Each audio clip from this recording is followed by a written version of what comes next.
जैसे 3-4 हजार लोगों का भोजन है, तो 3-4 हजार लोगों का 2 मिनट ध्यान से सुनना प्लीज। भाई साहब मेरी तरफ आप ध्यान से सुनिए, मेरी आंख में आंख डाल करके देखिए आप।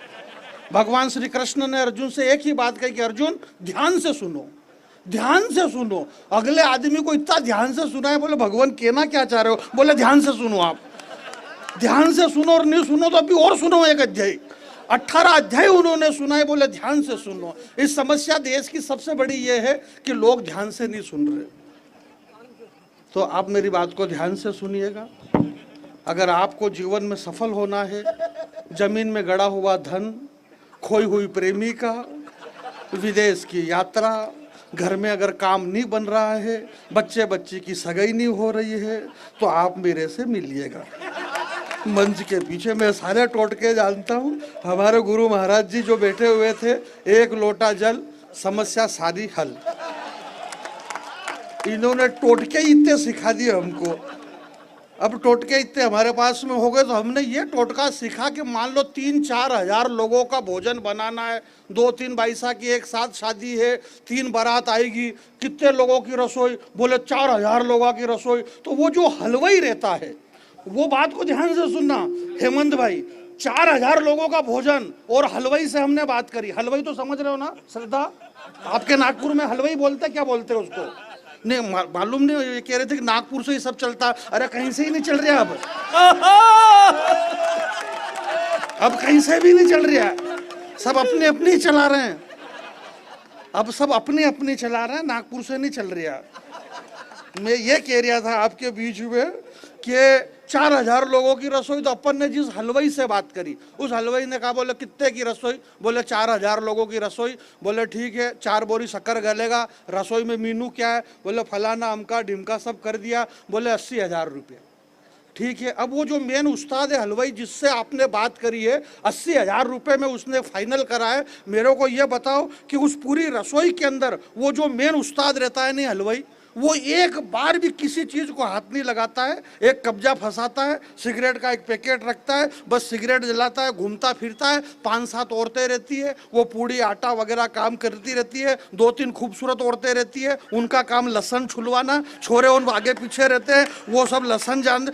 कोई कुछ, वो जो मेन उस्ताद है, वो मेन उस्ताद कुछ भी नहीं करता है। फिर उस मेन उस्ताद ने कुछ भी नहीं किया, तो 80,000 किस बात के? तो उस 80,000 इस बात के कि वो जो चाशनी रहती है ना, उस चाशनी का तार देखना जानता है। वो तार, क्या बात है भाई, वाह वाह वाह। जानी बेरा की कुछ भी नहीं जानता है, तार जानता है, तार। आप तार देखना सीख जाओ भाई। ये कोड वर्ड है 80,000, ये तार की 80,000।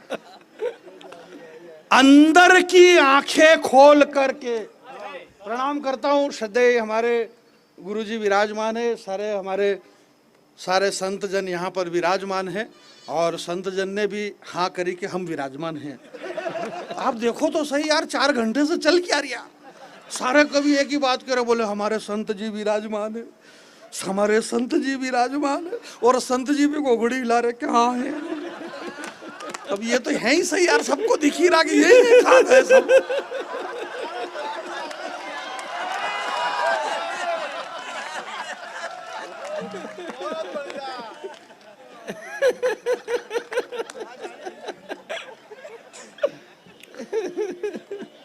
मैं ये कह रहा था कि अंदर की आंखें, भैया जी, अंदर की आंखें खोल करके। पंकज भाई, आपने बहुत अच्छा कवि सम्मेलन की शुरुआत हमारे पंकज भाई ने करी, और अच्छी ओपनिंग करी इन्होंने। हमारे सौरभ भाई ने श्रेष्ठ संचालन करा। हमारे श्रीवास्तव जी श्रेष्ठ गीतकार है, मैं उनका बहुत बड़ा प्रशंसक हूँ। श्रद्धा बिटिया बहुत प्यारी गीतकार कवि, इन्होंने ओज की बहुत अच्छी रचना सुनाई। और हेमंत भाई लाजवाब, जिन्होंने कवि सम्मेलन को कवि सम्मेलन बनाया। मुकेश भाई और सौरभ भाई, इन सब ने बहुत अच्छा पढ़ा। मैं इस मंच का बहुत छोटा सा कवि हूँ। बात यह है कि परसों रोज एक कवि सम्मेलन था आष्टा के पास में, तो 2 या 3 कवियों ने कविता पढ़ी और पानी आ गया। तो प्रमोद भाई जैसे जो आयोजक थे, उन्होंने कहा, बोले कितने कवियों ने पढ़ा? बोले 2 कवियों ने। तो वो 2 में एक तो मैं खुद था। पंकज की जगह मैंने पहले नंबर पे पढ़ा था, तो उन्होंने कहा बोले जिन्होंने पढ़ लिया उनका पेमेंट कर दो, बाकी का इनका लेने दो, क्योंकि इन्होंने पढ़ा भी नहीं है। इस चक्कर को देखते हुए इन्होंने पहले पढ़ लिया और मेरे को रोक दिया इस पानी के डर से, वरना मैं इतना बड़ा कवि नहीं हूँ भैया, मैं बहुत छोटा आदमी हूँ। ये सारे बड़े कवि भैया, अपने को ऐसे गीत और मुक्तक छंद ऐसा कुछ भी सुनाना नहीं आता भाई। ये सारे व्याकरणबद्ध कवि हैं, इनके पास में व्याकरणों के गीत हैं, ये व्याकरण जानते हैं। मैं कुछ भी व्याकरण नहीं जानता हूँ, मैं सिर्फ कारण जानता हूँ, मैं कारण का कवि हूँ। तो मैं आपके बीच में ये कह रहा था कि जितनी चिंता हमारे भाई ने जो प्रथम शुरुआत करी, सौरभ भाई आपने संचालन श्रेष्ठ, संचालक की भी बीच बीच में तारीफ करना जरूरी, वरना ये संचालक से अगर थोड़ा सा भी बिगाड़ हो और मन में थोड़ा सा भी अगर मन मुटाव हो ना, तो इसका एक ही काम रहता संचालक का कि अब आइए इस मजबूत इमारत को खड़ी करने के लिए, सुंदर इमारत के लिए मजबूत पत्थरों का नींव में जाना जरूरी है, और पहले नंबर पे चेप देता है आदमी। वो पत्थर बेचारा अंदर के अंदर ही, इमारत ऊपर सुंदर सी खड़ी रहती है और बाद में अपनी मर्जी से चुटकुले पहले रहते हैं, वो बेचारा अंदर पड़ा रहता है। एक बार मेरे को कवि सम्मेलन में, सांवरिया जी के पास में कवि सम्मेलन था, तो एक मैं रियल बता रहा हूँ हेमंत भाई, तो उस संचालक ने, तो मैं वहाँ सांवरिया जी का कवि सम्मेलन, तो मेरे ससुराल के सारे लोग आए, अरे बोले जीजा जी जा रहे तो अपन भी चलो। तो मेरी सालिया के लड़के, सालिया के लड़के लड़की सब जो मेरे को जीजू जीजू कहते थे, आजकल जीजा के अलावा जीजू कहने लग गए। तो वो सब वो सामने बैठे बोले जिया जी इतने बड़े कवि हैं, फूफा जी इतने बड़े कवि हैं। अब उनको ये मालूम नहीं अपनी संचालक से कम बनती है। संचालक ने दिया पहले नंबर पे चेप के मेरे, भैया अब हंसने की जरूरत नहीं, साल भर तक मैं ससुराल भी नहीं गया हूँ। इस चक्कर में वो बच्चे यही मजाक उड़ाते, बोले जिया जी अपने अभी भी चेपने के काम में आ रहे पहले नंबर पे। तो इनसे सारी चीजें हैं। सनातन धर्म की ध्वजा को धारण करके जो आज भी यहाँ पर हमारे बीच में मूर्तिवत खड़े हुए हैं, जिनकी मूर्ति हमारे हृदय में विराजमान है, यहाँ पे जितने हुक्म विराजमान है, मैं एक निवेदन करना चाहता हूँ कि 85 वर्ष के गोरा बादल, तलवार लगी पेट में तो अंदर से आंतेड़े की पोटली बाहर निकल गई। तलवार लगी, अभी मैं तलवार नहीं मार रहा हूं, एक बात कह रहा हूं मैं आपको, जब तलवार लगी तो 85 वर्ष की उम्र में गोरा बादल जी के पेट फटा, अंदर से आंतेड़ियों की पोटली बाहर आ गई।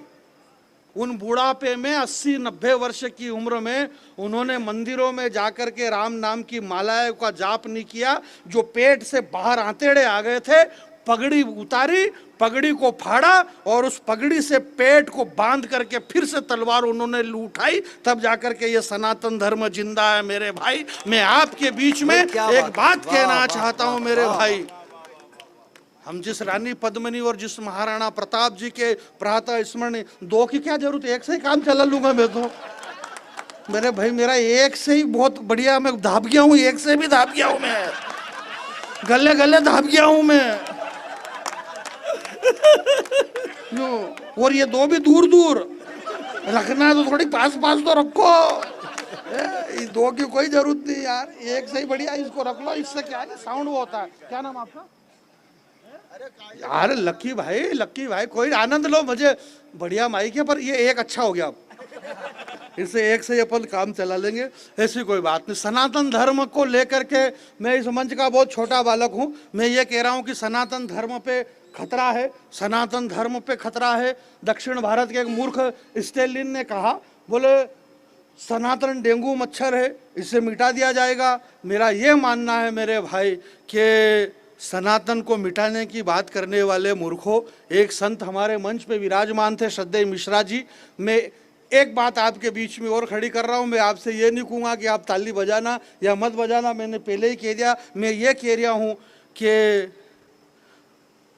अंदर की आंखें खोल कर अंतस मन को देखो। आंखें खोली कि नहीं खोली अंदर की? अंदर की आंखें खोल करके अंतस मन को देखो। सनातन की ताकत देखना है तो चलो एक बार वृंदावन को देखो।